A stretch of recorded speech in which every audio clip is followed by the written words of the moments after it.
Quero agradecer ao reverendo Evanderson e à congregação pelo honroso convite de fazer essa palestra. Faz 11 anos que eu não dou aula em seminário. 2007 foi a última vez que eu dei aula de hebraico e tive que desenferrujar um pouquinho. Não consegui desenferrujar tudo não, né?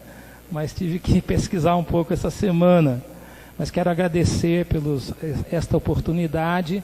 Um privilégio muito grande estar aqui com os irmãos para estudar esse tema tão importante, tão precioso, que é a origem da família da aliança. Nós vamos ficar de pé e vamos abrir a palavra de Deus em Gênesis capítulo 1, os versos de 1 ao verso 26, verso 26 a 28, digo. Gênesis 1, 26 a 28. Nós vamos ler todos juntos esses 3 versículos apenas. Gênesis capítulo 1, versos 26 a 28.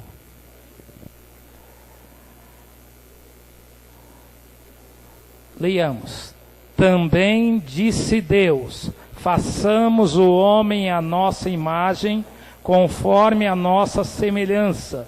Tenha ele domínio sobre os peixes do mar, sobre as aves dos céus, sobre os animais domésticos, sobre toda a terra e sobre todos os répteis que rastejam pela terra.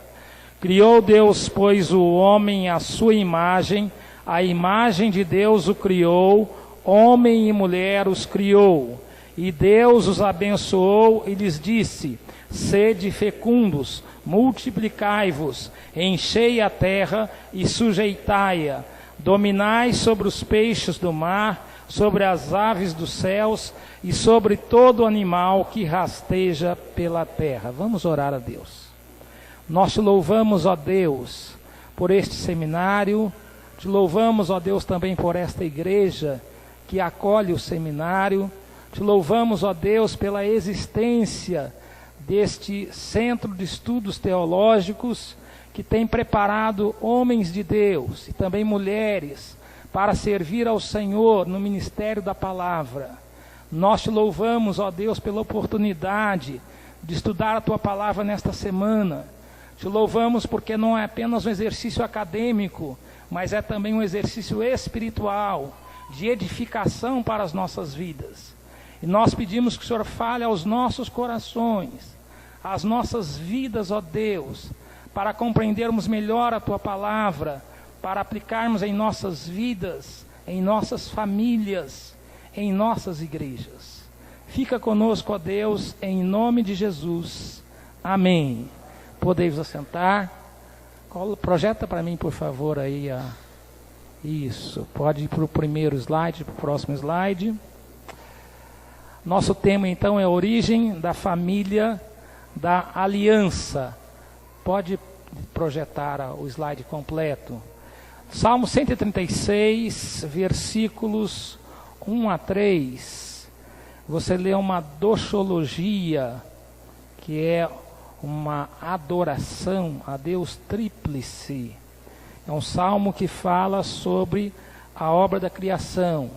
Rendei graças ao Senhor, porque Ele é bom, porque a sua misericórdia dura para sempre. Rendei graças ao Deus dos deuses, ao Senhor dos senhores. 3 vezes rendei graças ao Senhor. Rendei graças a Deus. E esse salmo vai falar da obra da criação. O salmista se maravilha não com uma lenda, mas ele se maravilha com um ato real, um fato histórico, uma obra maravilhosa de Deus. Você olha para as estrelas, você olha para a natureza e você vê uma obra perfeita, uma obra organizada, uma obra que mostra uma inteligência muito grande que está por trás de tudo que existe, com leis perfeitas que regem toda a organização do universo e também do ser humano. Em todos os tempos, nós temos problemas com relação à criação. Os nossos filhos vão para as escolas e eles são bombardeados com uma porção de teorias. Vão para a universidade e são massacrados como um rolo compressor, com teoria do Big Bang, teoria da evolução e com uma série de ensinos ateístas. Mas sempre foi assim. Em outros tempos o povo de Deus também foi massacrado, foi esmagado e muitas vezes não tinha resposta. Quando os judeus foram para a Babilônia, eles foram expostos ao épico de Enuma Elish. E nesse épico, o deus Marduk, ele criou a natureza, e quando ele cria os seres humanos, todos os deuses, eles exaltam o deus Marduk acima de todos os deuses. Então os babilônios chegam para os judeus e falam: cadê o Deus de vocês? Onde está o Deus de vocês? O nosso Deus destruiu Jerusalém. O nosso Deus destruiu o templo do seu Deus, lá de Jerusalém. Entregou vocês nas nossas mãos. Cantem as canções da terra de vocês, do Deus de vocês. Agora, os irmãos, imaginem a dificuldade, imaginem o constrangimento do povo judeu em dar respostas a esses questionamentos quando eles estavam escravizados, e justamente por causa do pecado de idolatria. Mas o profeta Jeremias, lá no capítulo 10, verso 5, ele traz uma palavra de conforto e de consolo para o povo. Ele diz: os ídolos são como um espantalho em pepinal, não podem falar, necessitam de quem os leve, porquanto não podem andar. Não tenhais receio deles, pois não podem fazer mal, e não está neles fazer o bem. Os ídolos são qualitativamente inferiores aos homens, porque dependem dos homens para ser transportados, para ser consertados, para ser reverenciados.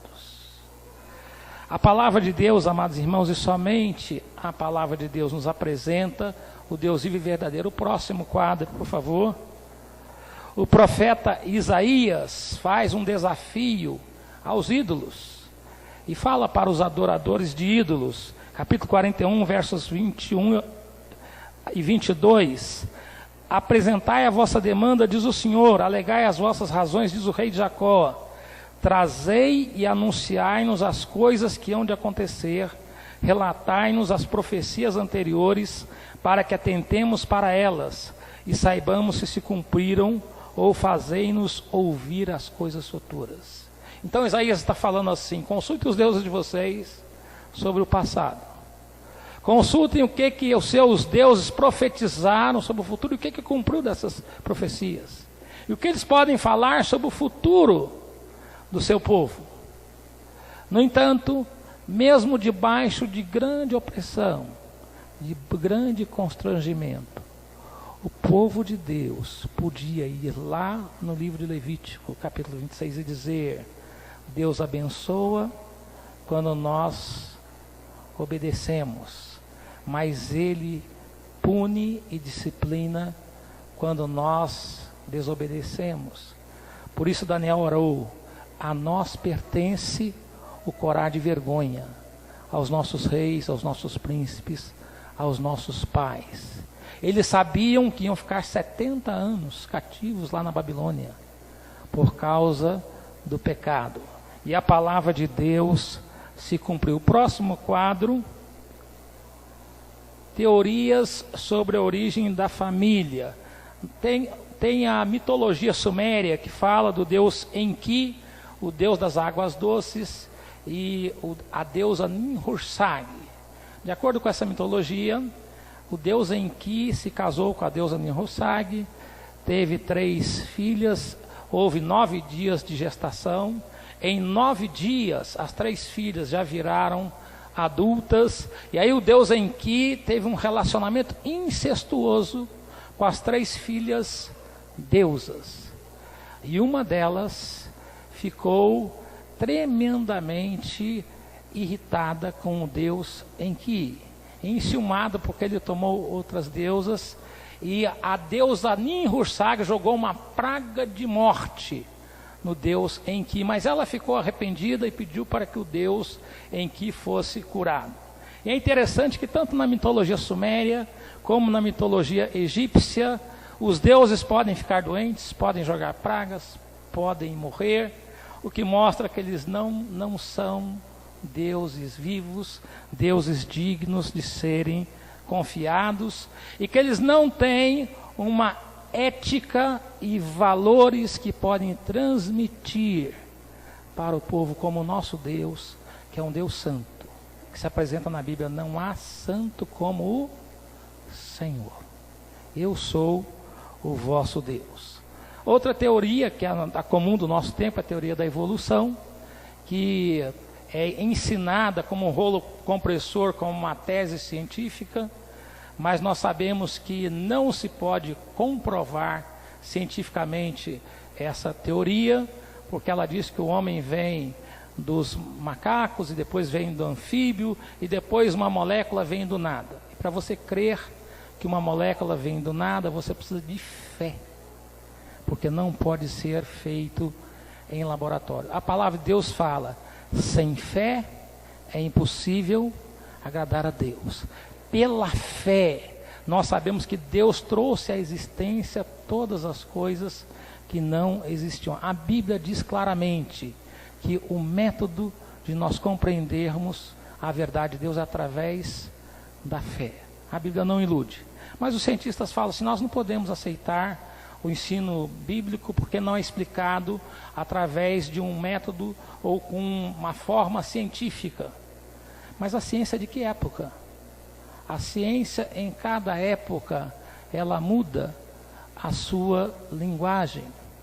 Em nossa época, para descrever uma molécula de hidrogênio, um cientista escreve um livro de 200 páginas em uma linguagem tão difícil que poucas pessoas têm a capacidade de entender e não conseguem esgotar o assunto. No entanto, com 31 versículos no capítulo 1 de Gênesis, com 76 palavras hebraicas diferentes, você tem a origem do universo, a origem do ser humano.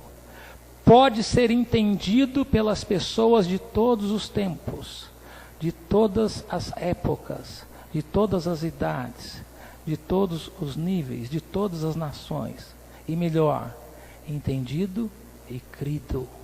E quando você crê, você louva, você adora a Deus, porque a criação é tão maravilhosa e fala das grandezas e do poder extraordinário do nosso Deus. Próximo quadro, nós temos aí uma lista que eu vou correr bem rápido para mostrar o seguinte: a Bíblia, de Gênesis a Apocalipse, ela ensina que a criação é um fato histórico. Isso está nos livros da lei, aí no quadro que está uma letra pequenininha ali, né? Gênesis, Êxodo, que é dos livros da lei. Depois você tem livro histórico, Neemias, livro poético, Salmo 19, os céus declaram a glória de Deus, o firmamento anuncia as obras de suas mãos. Vários salmos, livros do profeta Isaías, profeta Ezequiel. Então você tem lei, salmos e profetas falando da criação de Deus. Você adora a Deus, você busca a Deus, você ora a Deus, porque Ele é o Deus Todo-Poderoso, Criador dos céus e da terra. Se Ele não fosse poderoso para criar, Ele não seria digno de adoração.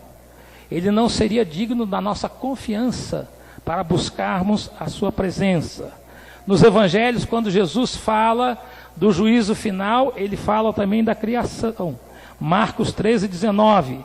Por aqueles dias serão de tamanha tribulação como nunca houve desde o princípio do mundo que Deus criou até agora, e nunca jamais haverá. Atos 17, quando o apóstolo Paulo pregou lá em Atenas, ele falou acerca do Deus Criador dos céus e da terra, que de um só casal fez toda a raça humana. E é interessante que os filósofos não questionaram a doutrina da criação. Eles questionaram a doutrina da ressurreição. Romanos, Efésios, Colossenses e Apocalipse 4:11. Tu és digno, Senhor e Deus nosso, de receber a glória, a honra e o poder, porque todas as coisas tu criaste, sim, por causa da tua vontade, vieram a existir e foram criadas. Próximo quadro, por favor. Próximo, pode passar. Próximo, próximo, próximo, próximo. Aí, isso, pode colocar aí. Tema do livro de Gênesis. Qual o tema do livro de Gênesis? Thomas Watson, um dos homens que viveu no tempo que a confissão de fé foi elaborada, pregando um sermão sobre a glória de Deus e discorrendo sobre de que maneiras nós podemos glorificar a Deus. Lá no item 11 ele diz: nós glorificamos a Deus quando louvamos o seu nome. Doxologia ou louvor é uma obra que exalta a Deus. O que me oferece sacrifício de ação de graças, esse me glorificará. A palavra hebraica bará, verbo criar, e barak, louvar, bendizer ou abençoar, são bem semelhantes, porque a finalidade da criação é louvar a Deus. O próximo quadro, o verbo bará aparece... Isso, o verbo bará aparece 11 vezes em Gênesis, mas aparece uma outra palavra hebraica, toledot, que significa genealogia, gênese, e que introduz 10 seções no livro de Gênesis. Então você tem as gerações, as genealogias e a bênção de Deus. E o verbo barak, próximo quadro, por favor. E seus derivados, que aparecem 415 vezes no Antigo Testamento, aparecem 62 vezes em Gênesis. Porque é criação e bênção. Deus criou e Deus abençoou. Agora abra a sua Bíblia em Gênesis 1, verso 21 e 22.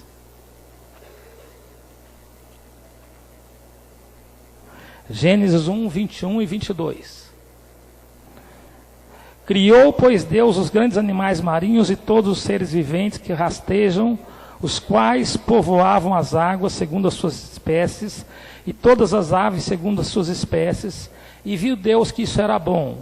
Verso 22. E Deus os abençoou, dizendo: sede fecundos, multiplicai-vos, enchei as águas dos mares, e na terra se multipliquem as aves. 27 e 28. Criou Deus, pois, o homem à sua imagem, a imagem de Deus os criou, homem e mulher os criou, e Deus os abençoou. E lhes disse: sede fecundos, multiplicai-vos. Deus criou a vida consciente e abençoou, com a capacidade de reproduzir. Deus criou a vida animal e abençoou, dando a capacidade de reproduzir. Deus colocou a sua bênção sobre a criação. E o livro de Gênesis, amados irmãos, que a gente pensa assim, é o livro da criação, é um livro que fala sobre a bênção de Deus, revertendo a maldição do pecado.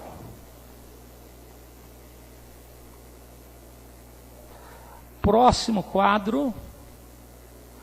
A palavra, o verbo bará, pode significar abençoar, mas pode significar bendizer, ser bendito. Salmo 34:1 diz lá: bendirei ao Senhor em todo o tempo. Então é um verbo que é usado para falar de um benefício que Deus dota à nossa vida, mas para falar da resposta que nós damos a Deus pela bênção que nós recebemos, de bendizê-lo e de exaltá-lo.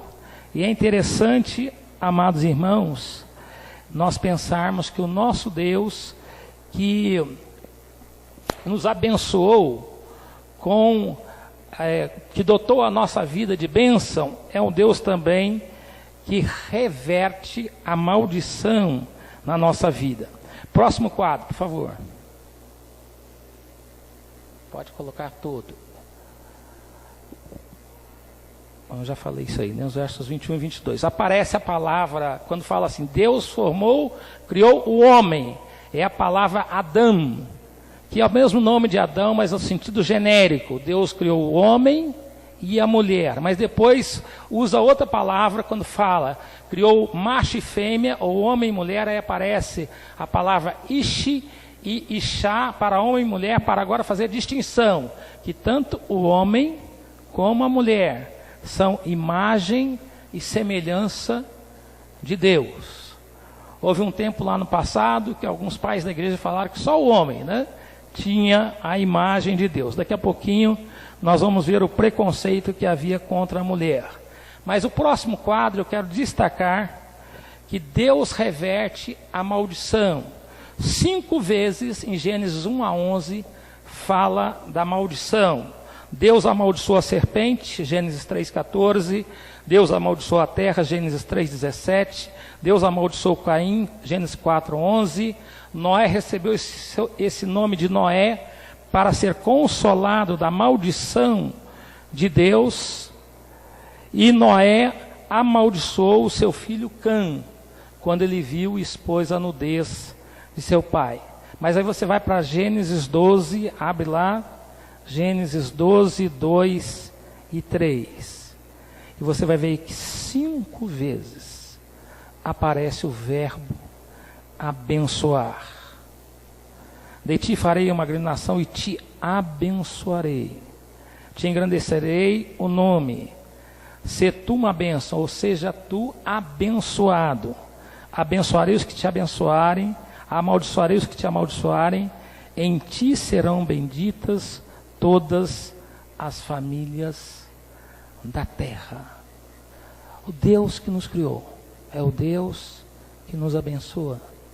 É o Deus que reverte as maldições em bênçãos. É o Deus que criou homem e mulher, a sua imagem e semelhança. O próximo quadro. E aí nós temos aí rapidamente, para os irmãos perceberem que ao longo da história, a mulher muitas vezes ela foi tratada de uma forma indigna. Platão, ele dizia que era muita falta de sorte um homem reencarnar em uma mulher. E Aristóteles afirmava que as mulheres eram machos imperfeitos, produzidos pela influência maligna de um vento sul úmido. No Talmud judaico, dizia, na forma judaica da oração matinal, o judeu dava graças a Deus todas as manhãs por não tê-lo feito gentio, escravo ou mulher. Tertuliano, um dos antigos pais da igreja, eu acho que esse eu não pus aí, é tão forte que eu nem pus aí, disse assim: vós sois a porta do demônio, vós sois quem rompeu o lacre daquela árvore proibida, vós sois a primeira desertora da lei divina, vós sois quem persuadiu aquele que o diabo não era bastante valente para atacar, vós destruíste muito facilmente a imagem de Deus, o homem, em virtude da vossa deserção, isso é a morte, até mesmo o Filho de Deus teve de morrer. Essa é uma palavra dura, né? Contra a mulher, né? O esposo hindu se considera senhor e dono da esposa, que deve sempre servi-la solicitamente. O Sutra 4 do Corão, intitulado Mulher, diz: o homem tem autoridade sobre a mulher porque Alá fez um superior ao outro. Aquela da qual você teme desobediência, repreenda-a, mande-a para a cama separada e espanque-a. É isso que a gente encontra em muitas religiões, em muitas filosofias e até mesmo em alguns pais da igreja. Mas quando você vai para os evangelhos, quando você vai para Jesus, você vê ele tratando a mulher com dignidade. Quando Jesus encontra a mulher samaritana, Jesus quebra 3 preconceitos. Um rabino nunca conversava com uma mulher em público. Jesus conversou com uma mulher em público. Um judeu nunca conversaria com uma samaritana. Jamais beberia água em um pote de um samaritano. Um rabino judeu preferia morrer de sede do que beber água no pote de um gentio. Um homem honrado não conversaria com uma mulher pecadora. Jesus tratou aquela mulher com dignidade. E mais, Jesus transformou aquela mulher em uma evangelista. Aquela mulher foi para a cidade, evangelizou os homens, falou do seu pecado. Encontrei um homem que falou tudo a meu respeito. Falou que Jesus era o Messias e conduziu muitos homens, muitas pessoas ao Evangelho.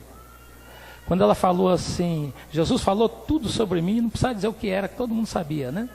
O que ela fazia naquela cidade. Mas Jesus transformou a vida daquela mulher e tratou a mulher com honra e com dignidade. Homem e mulher são imagem de Deus. O próximo quadro, por favor. O que significa imagem e semelhança? Karl Barth diz que a imagem e semelhança são mais uma analogia do relacionamento do que uma analogia do ser de Deus. Nós não concordamos com Karl Barth, nós entendemos que é uma analogia do ser, mas nós não podemos negar que há uma analogia do ser de Deus com o ser humano que Deus criou. Quando você pesquisa lá sobre imagem e semelhança, alguns teólogos, João Calvino fala que são sinônimos. E alguns teólogos modernos falam que imagem é uma projeção da sombra de Deus, semelhança é uma comparação proporcional entre o ser divino e a criatura. Ambos têm luz, mas Deus é como o sol, o ser humano é como a vela. Há uma semelhança, mas há uma diferença de proporcionalidade. Mas eu quero chamar a atenção aqui para o fato de que nós, na nossa teologia, cremos na analogia do ser, que o ser humano traz marcas da divindade, do conhecimento, da justiça, da retidão, da bondade de Deus. Que o ser humano é um ser moral, pessoal, racional, espiritual, imortal e um ser social. Isto é, ele é dotado da capacidade de escolha, de decidir entre o que é certo e o que é errado.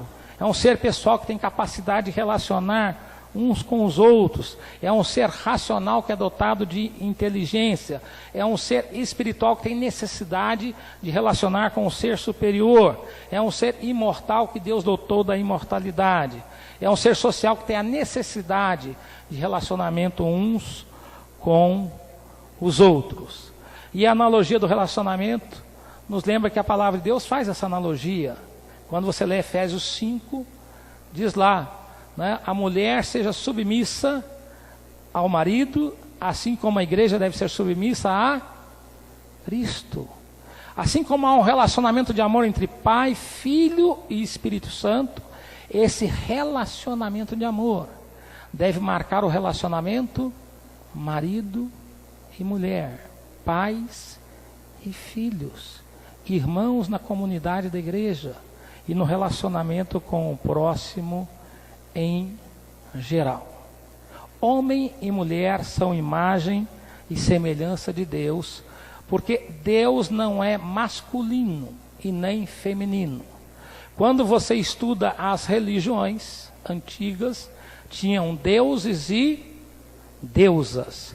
Quando Abraão falou assim para Eliezer, não escolha para Isaac dentre as cananitas, porque Deus tinha prometido a Abraão que aquela terra dos cananeus, dos heveus, dos jebuseus, dos ferezeus, ele daria a sua descendência e Deus ia expulsar aqueles povos por causa das abominações, das imoralidades que eles praticavam. E isso porque a imoralidade estava associada à religião. Quando você lê Gênesis capítulo 38, diz lá, Tamar se fez de prostituta cultual. O que é uma prostituta cultual? E se você for lá no hebraico, vai descobrir lá que prostituta cultual é prostituta sagrada, prostituta santa. A palavra sagrada é kadeshim, né? Do verbo kadash, santificar, ou do substantivo kadosh, do adjetivo kadosh, né? Santo. Prostituta sagrada é a prostituta do templo. Quando as pessoas vinham para as festas religiosas, as prostitutas, elas vendiam o seu corpo, arrecadavam fundos para o templo. Havia essa forma de acasalamento como uma expressão daquilo que eles acreditavam que os deuses faziam nos céus. E quando eles dramatizavam na terra o que os deuses faziam nos céus, clamavam para vir chuvas. Baal era o deus da chuva. E é muito interessante que o povo foi após Baalins, que significa também marido, não? O povo foi após outros maridos. Praticou adultério espiritual. E Elias orou para que não chovesse. E por 3 anos e meio o Baal ficou sequinho, né? Não mandou nenhuma gota de água, nenhuma chuva. Amados irmãos, tudo isso para mostrar que as religiões, elas são falsas, elas são vazias, que esses deuses não têm valor. O nosso Deus é um Deus que tem características paternais, próximo quadro, e tem características maternais, né? Características paternais é o Deus que dá a vida.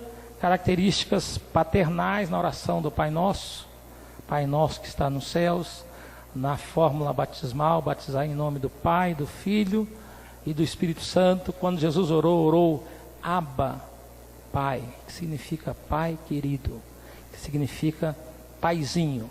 Mas Deus também tem características maternais. O próximo quadro, por favor. Deuteronômio 32:18 diz: Ele é a rocha que te gerou. Olvidaste, esqueceste a rocha que te gerou. Deus dá gritos de parturiente. Isaías 42:14. Por muito tempo me calei, estive em silêncio e me contive, mas agora darei gritos como a parturiente e ao mesmo tempo ofegarei e estarei esbaforido. Isaías 49:15. Deus não se esquece de seus filhos. Acaso pode esquecer-se uma mulher do filho que ainda mama, de sorte que não se compadeça do filho do seu ventre? Mas ainda que esta viesse a esquecer dele, eu todavia não me esquecerei de ti. Deus aquieta os seus filhos em seus braços, Salmo 131:2. Pelo contrário, fiz calar e sossegar a minha alma. Como criança desmamada se aquieta nos braços de sua mãe, como essa criança é a minha alma para comigo. Deus é comparado à galinha que ajunta os pintinhos debaixo das suas asas. Mateus 23:37. Jerusalém, Jerusalém, que matas os profetas e apedrejas os que te foram enviados. Quantas vezes quis eu reunir os teus filhos como uma galinha junto aos seus pintinhos debaixo das asas, e vós não o quisestes. Deus é comparado à mulher que procura a dracma perdida. Ou qual é a mulher que, tendo 10 dracmas, se perder uma, não acende a candeia, varre a casa e a procura diligentemente até encontrá-la? As irmãs podem ficar tranquilas. São também imagem e semelhança de Deus. E veja que eu li mais sobre características maternais do que sobre características paternais. Quem demonstra mais afeição pelo filho? O pai ou a mãe? Quem? A mãe. Não é verdade? As mães, porque elas carregam o filho 9 meses no seu ventre. E elas aprendem a ter uma afeição, uma apreciação. De onde vem esse amor da mãe pelo filho? Vem do amor de Deus, amados irmãos. O amor de Deus é a fonte do amor do pai pelo filho e da mãe pelo filho. Deus criou homem e mulher, imagem e semelhança de Deus. Mas o nosso tema é a família da aliança, né? E nós temos que tratar também da aliança. Então vamos para o próximo ponto, né? Existe uma distinção entre aliança e contrato. Você já imaginou se um casal na igreja junta as trouxas, faz um contrato de gaveta, né? Ó, tá tudo resolvido. Fizemos um contrato. E aí? Como é que a gente faz? Enfrentamos esse problema nas nossas igrejas. De gente que não quer fazer aliança. Aliança é unilateral, é incondicional, irrevogável. Será quebrada com a morte. Contrato é bilateral, condicional, revogável. Pode ser quebrado pela ineficiência de uma das partes. Um exemplo assim, prático de contrato e aliança. Você vende o seu carro para um amigo e você faz um contrato. Se ele não te pagar, o carro não é dele. Ele não tem a posse do carro. Mas você dá um carro de presente para o seu filho. E você faz um documento de doação. Independe dele ser obediente ou não. Independe do que ele vai fazer ou não. Você doou uma doação incondicional. Ou uma herança que é deixada para o filho. Deus não faz contrato com seu povo. Ele faz uma aliança que é irrevogável. Próximo quadro. O que é aliança? Gênesis 15, 18. Abra sua Bíblia em Gênesis 15. Eu vou ler do 12 até o 18. Ao pôr do sol caiu profundo sono sobre Abraão, e grande pavor e cerradas trevas o acometeram. Então lhe foi dito: sabe com certeza que a tua posteridade será peregrina em terra alheia, será reduzida à escravidão e será afligida por 400 anos. Mas também eu julgarei a gente a que tem de sujeitar-se, e depois sairá com grande riqueza. E tu irás para os teus pais, em paz será sepultado em ditosa velhice. Na 4ª geração tornarão para aqui, porque não se encheu ainda a medida da iniquidade dos amorreus. E sucedeu que, posto o sol, houve densas trevas, e eis um fogareiro fumegante e uma tocha de fogo que passou entre aqueles pedaços. Naquele mesmo dia fez o Senhor aliança com Abrão, dizendo: a tua descendência dei esta terra, desde o rio do Egito até o grande rio Eufrates. Aí no verso 18, quando diz assim: fez o Senhor aliança, a tradução literal é: o Senhor cortou uma aliança com Abraão. Ele passou no meio daqueles animais que foram divididos de um lado para o outro, e ele passou com fogo por ali. O que é que isso significa? É muito interessante, amados irmãos, que Deus se comunica ao povo na linguagem do seu tempo, na linguagem da sua época. Às vezes a gente lê alguns textos bíblicos, algumas histórias, a gente fala assim, mas o que isso significa? Aparentemente não tem significado para nós. Mas naquele tempo, quando reis faziam alianças, eles cortavam animais, passavam no meio deles, faziam aliança e estavam dizendo: se eu não cumprir a minha aliança, eu quero ser amaldiçoado e cortado ao meio, como esses animais. E Deus estava dizendo para Abraão que eu seja cortado ao meio se eu não cumprir a aliança. Veja, não é Abraão que fez essa promessa, é Deus que fez essa promessa. E o que Deus está dizendo?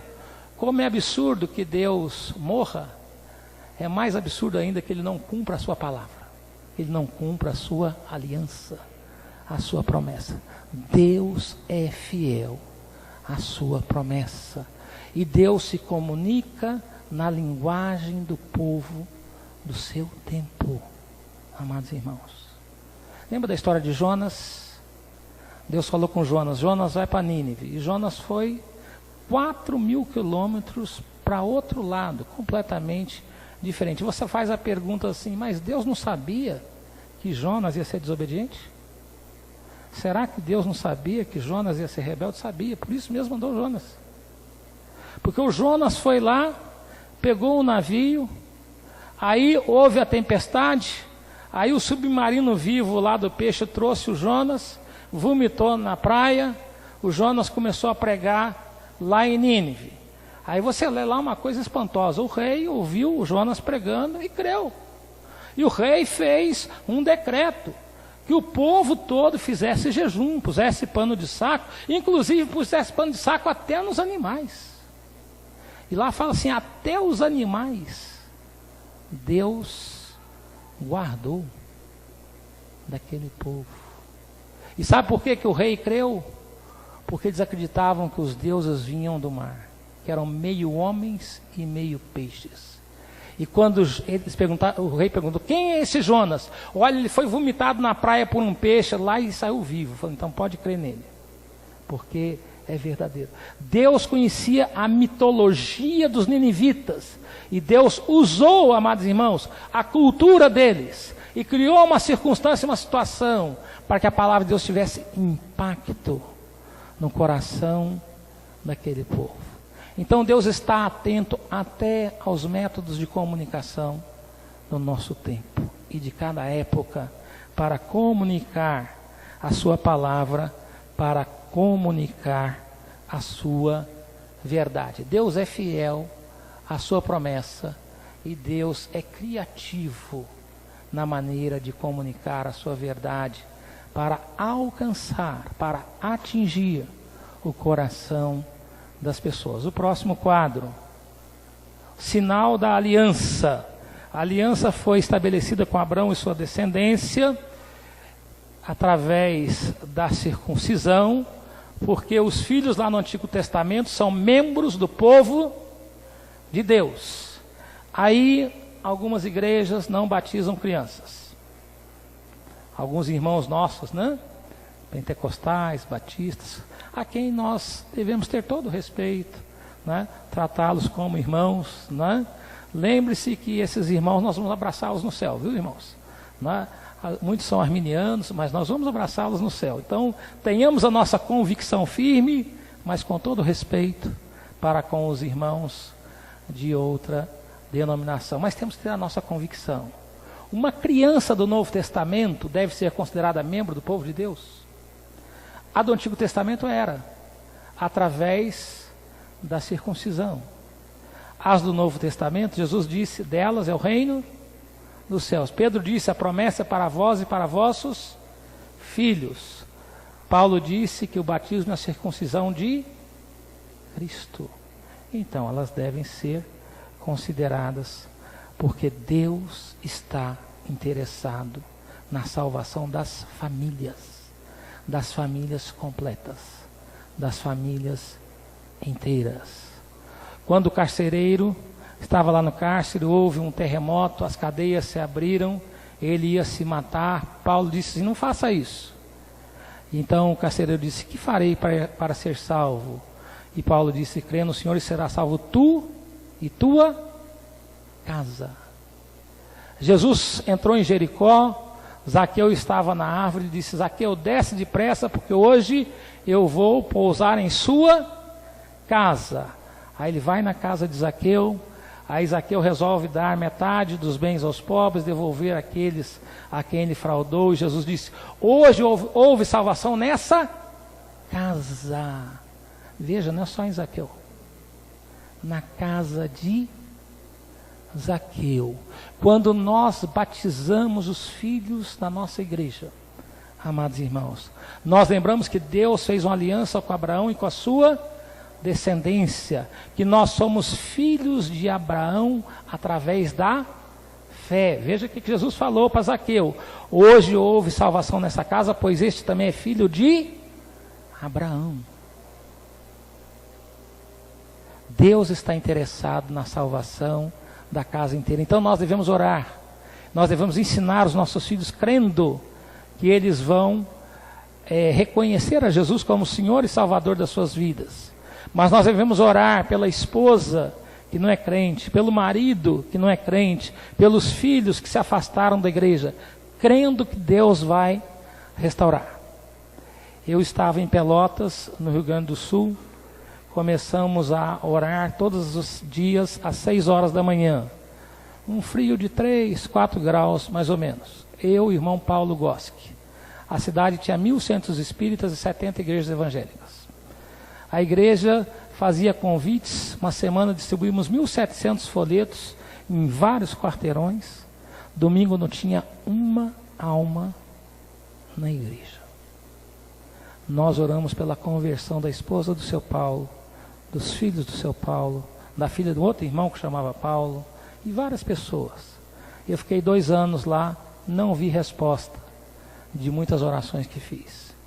Voltei em 2010 lá, esposa do seu Paulo convertida, filho do seu Paulo, diácono da igreja, a filha do outro irmão Paulo, convertida na igreja. Deus ouve a oração, porque Ele quer a salvação da nossa casa, da nossa família. A aliança que Ele fez com Abraão e sua descendência é para a igreja. A bênção de Deus é para as famílias da igreja. Deus não está interessado na conversão apenas do indivíduo, mas da família. Quando um converte numa casa, é uma luz que está brilhando no tempo certo. Essa luz vai resplandecer em muitas vidas naquela casa. Amém, irmãos? Deus abençoe as nossas famílias e os nossos lares. Próximo quadro. Propósito do casamento. Aí vamos pensar um pouquinho sobre o que a confissão de fé fala sobre o casamento. No capítulo 24, que trata do matrimônio e divórcio, diz o seguinte: o matrimônio foi ordenado para o mútuo auxílio do marido e mulher, para a propagação da raça humana, por uma sucessão legítima e da igreja, por uma semente santa e para impedir a impureza. 3 propósitos do casamento na nossa confissão de fé, que estão na Bíblia. Próximo quadro, por favor. Os 3 propósitos lá. Primeiro propósito, auxílio mútuo e cooperação. Deus fez uma ajudadora que lhe fosse idônea. Segundo Wagner, é knegdô, né? Não é Wagner? Idônea, né? Ajudadora. Aí alguns exegetas falam assim, tá vendo? A mulher é inferior. Mentira. Deus também é chamado de knegdô. Deus também é ajudador. Amados irmãos, está em pé de igualdade com o esposo. Há um auxílio, uma ajuda mútua. Não é bom que o homem esteja só, né? E lá em Eclesiastes 9 fala, né, que um ajuda, um coopera com o outro. Há um companheirismo, há um auxílio mútuo no casamento, né? Há uma comunhão maravilhosa. Segundo, procriação ou frutificação. Deus abençoou o homem e a mulher com a capacidade de gerar filhos. Os muçulmanos, eles estão gerando muitos filhos e eles estão achando que eles vão dominar o mundo, né? Aumentando a quantidade pela procriação no mundo. O casal tem 10 filhos, aí você imagina, né? Daqui a 50 anos, quantos muçulmanos terão? Quantos cristãos terão? Já que as nossas famílias é 1, 2, no máximo 3. Não é isso? Então vamos adotar a mesma tática, a mesma estratégia? A resposta não é essa. A resposta é: vamos fazer dos nossos filhos discípulos de Jesus. O meu filho, o seu filho, precisa ser discípulo de Jesus. Como? Ensina a criança no caminho que deve andar.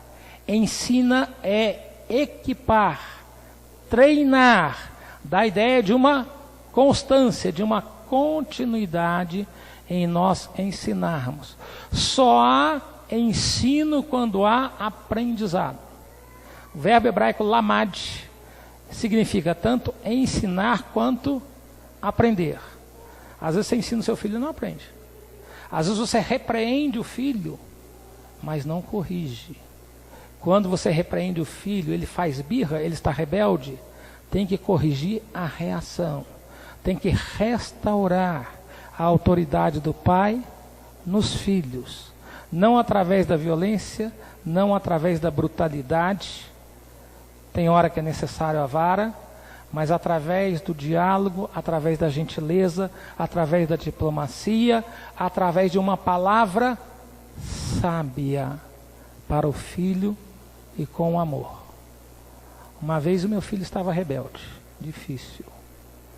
E eu perguntei para ele, qual é o 5º mandamento? Aí ele, cabeça baixa assim, honra teu pai e tua mãe. Eu falei, você honrou? Você agradou a Deus com aquilo que você fez com seus pais? Não. Você vai apanhar hoje, não é porque o seu pai não gosta de você, mas porque você desobedeceu a Deus, desonrou a Deus. Por isso que você vai ganhar uma disciplina hoje. E depois da disciplina, orei e abracei o meu filho.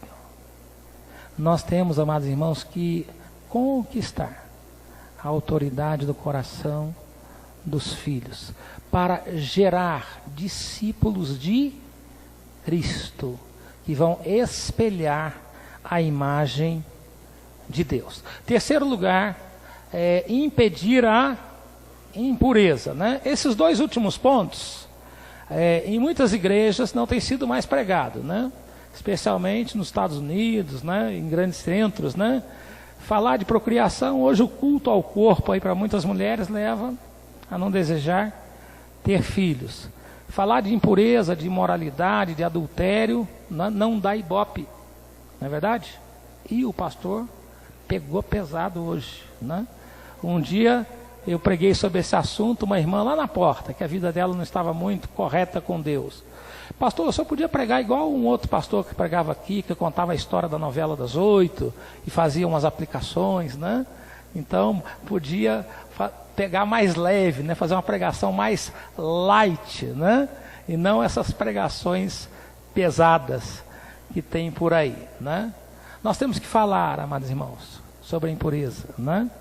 Às vezes não com rancor, não com dureza, com diplomacia. Precisamos, nós pastores, seminaristas, falar, melhorar a nossa comunicação, às vezes com bom humor. 1980, um presbítero, daqueles bem tradicionalzão, era o conselheiro da mocidade. E ele tinha uma habilidade que eu admirava. Os jovens às vezes aprontavam, né? A mocidade tinha 100 jovens. Ele ia lá para frente, ele contava uma historinha, fazia todo mundo rir, depois ele puxava a orelha, né? Então depois todo mundo ria, aí ele dava aquela palavra. Falei, puxa, que habilidade, que sabedoria, com um bom humor ele puxava a nossa orelha. Então nós precisamos pedir a Deus essa sabedoria para comunicar a verdade de Deus de forma que ela penetre, alcance a alma, o coração dos nossos ouvintes. O adultério, a imoralidade é condenado, amados irmãos, na maioria dos povos. Embora a maioria dos povos sejam imorais e creiam nesses deuses imorais, até os babilônios, eles tinham leis. Vamos ver lá o Código de Hammurabi, por favor. Próximo quadro. Código de Hammurabi, artigo 133, diz assim: se um homem for tomado como prisioneiro de guerra e houver sustento em sua casa, mas mesmo assim sua esposa deixar a casa por outra, esta mulher deverá ser judicialmente condenada e atirada na água. Se um homem for feito prisioneiro de guerra e não houver quem sustente sua esposa, ela deverá ir para outra casa e a mulher estará isenta de toda e qualquer culpa. E tem outras normas desse código. Deixa eu ver se eu tenho aqui, quer ver? Deixa eu ler aqui. Se a esposa de alguém for surpreendida em flagrante com outro homem, ambos devem ser amarrados e jogados dentro da água. Mas o marido poderá perdoar a sua esposa, assim como o rei perdoa o seu escravo. Olha, que coisa interessante. Se os dois forem pegos em flagrante, serão condenados. Mas ainda tem uma chance para o marido, para o homem que aprontou não tem. Mas esposa infiel, se o marido perdoar, ainda tem uma chance. 1750 a.C. Tinha a provisão de perdão para arrependimento. Mas tinha uma lei que falava que o adultério é pecado, é crime, amados irmãos. Então, por que a maioria das disciplinas na nossa igreja é por quebra do 7º mandamento? Nós vamos ver já, porque a aliança do casamento, ela é a ilustração da aliança de Deus com o seu povo, né? É uma quebra de aliança. Vamos para frente. Por que há tantas separações em nossos dias? Um advogado cristão chamado Ken Sande, que tem um ministério de casais nos Estados Unidos, diz o seguinte: o casamento é uma espécie de panela de pressão com a tampa fechada. Ele fala que tem 4 grampos que prendem a tampa à panela. Dizer que o casamento não tem tensão, não tem pressão, né? Todo casamento tem, né? E alguns têm grandes tensões, e grandes pressões, e grandes lutas, não é verdade? Mas há 50 anos atrás não tinha tanto divórcio como tem hoje.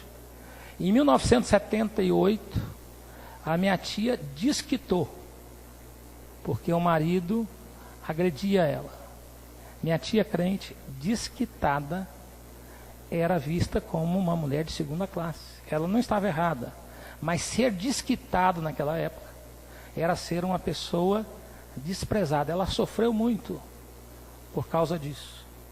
A 8ª Igreja Presbiteriana de Belo Horizonte, onde ela é membro, tem um grupo lá de mulheres divorciadas, viúvas, solteiras, mulheres sozinhas, para ajuda mútua. Mas isso é novo, não é? É de algum tempo para cá. Mas por muito tempo as mulheres sofreram. Então, quais são os grampos, né, que mantinham a família unida? Obstáculos legais para se conseguir o divórcio. Era difícil, caro, muito burocrático.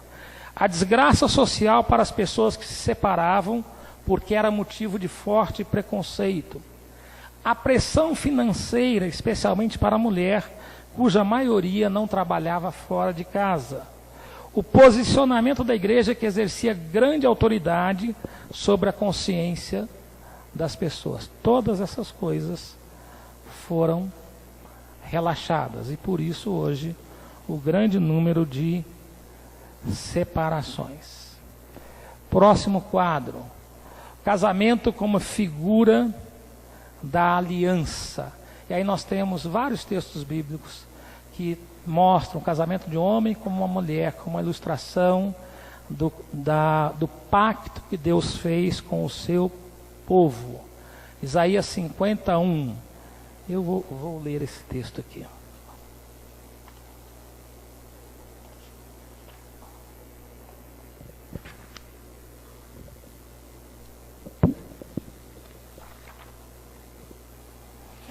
Onde está a carta de divórcio de vossa mãe, pelo qual eu a repudiei? Ou quem é o meu credor, a quem eu vos tenha vendido? Eis que por causa das vossas iniquidades é que fostes vendidos, e por causa das vossas transgressões, vossa mãe foi repudiada. Malaquias 2,16 fala que Deus odeia o repúdio. Deuteronômio 7, 1 a 4, Malaquias 2, 10 e 11, Deus está contra o casamento misto. Isaías 61, 10, Deus é comparado ao noivo do seu povo. Regozijar-me-ei muito no Senhor, a minha alma se alegra no meu Deus, porque me cobriu de veste de salvação e me envolveu com manto de justiça, como noivo que se adorna de turbante, como noiva que se enfeita com as suas joias. Jeremias 3,14, Deus é o esposo. Convertei-vos, ó filhos rebeldes, diz o Senhor, porque eu sou o vosso esposo, e vos tomarei um de cada cidade, e 2 de cada família, e vos levarei a Sião. Jeremias 2,2, assim diz o Senhor, lembro-me de ti, da tua afeição quando eras jovem, e do teu amor quando noiva, e de como me seguias no deserto, numa terra em que se não se semeia. Apocalipse 21:9. Então veio um dos 7 anjos que tem as 7 taças, cheia dos últimos 7 flagelos, e falou comigo, dizendo, vem, mostrar-te-ei a noiva, a esposa do Cordeiro. O casamento é uma ilustração fortíssima do relacionamento de Deus com o seu povo. Uma aliança que Deus fez com o seu povo. Uma aliança incondicional. A aliança tem também alguns aspectos de condicionalidade. Mas aqui nós queremos enfatizar a incondicionalidade da aliança de Deus com o seu povo. Deus é fiel à sua aliança. Ele promete e ele cumpre. E um dos exemplos na história bíblica da fidelidade de Deus está lá na história do rei Acás. A cidade de Jerusalém tinha sido sitiada pela Síria. Acás foi um rei mau, um rei perverso. Acás queimou incenso em altares e em todas as árvores frondosas de Judá. Acás sacrificou o seu filho no fogo. E isso, amados irmãos, foi uma abominação diante de Deus. Sabe por quê? Porque quando ele matou o seu filho, ele cedeu à grande tentação de Satanás de eliminar a descendência messiânica que passava pelos reis de Judá. Foi uma provocação terrível a Deus. E agora que a Síria estava sitiando Jerusalém, ele estava querendo entrar em aliança com a Síria. E Deus fala para Isaías, vai lá conversar com o rei Acás. Isaías vai e fala assim, pede um sinal da parte de Deus. Aí o Acás desconversa e fala assim, não vou tentar o Senhor Deus. Porque já estava com o coração rebelde contra Deus para entrar em aliança com a Síria. Eu imagino que Isaías, quando fez aquela profecia que a gente canta na igreja, né? Ele fez irado e bravo. Saiba de uma coisa, Acás, a virgem conceberá e dará à luz um filho, seu nome se chamará Emanuel. E o descendente vem de Davi, passa por você, passa pela sua linhagem. Você é um rei mau e rebelde, mas Deus é fiel à sua palavra. E através de você e apesar de você, o descendente, o Messias, virá. Isso é fidelidade, amados irmãos. Um Deus que é fiel. E o Deus que é fiel cobra dos maridos que sejam fiéis às suas esposas. Cobra das esposas que sejam fiéis aos seus maridos. Dos pais que amem aos seus filhos e que instilem em seu coração a palavra de Deus. Dos filhos que honrem a seus pais. Último quadro, para concluir, tem que ter uma aplicação pastoral, né? A família foi criada para espelhar a imagem de Deus. Deus nos criou imagem e semelhança de Deus. De que maneira nós vamos espelhar a imagem de Deus? De duas maneiras. Através do caráter, através da conduta.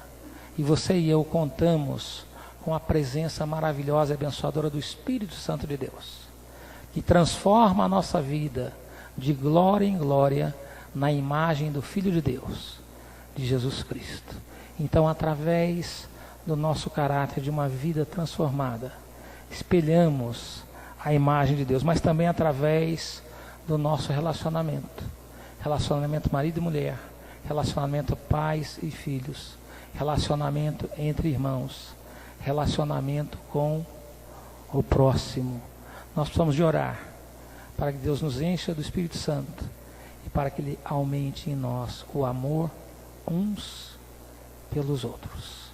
Eu fui visitar uma família lá em Rolim de Moura e um irmão que tinha um lavador, ele falou assim: pastor, tem uma família vizinha que a mulher tem depressão e está sempre com problema com o marido, vai lá orar por ela. E eu fui lá, o casal era juntado, a mulher era enfermeira, e ela falou mesmo assim para mim: olha, pastor, teve um membro de uma determinada igreja, falou para mim que teve uma revelação de Deus, que eu ia separar desse marido e juntar com outro homem.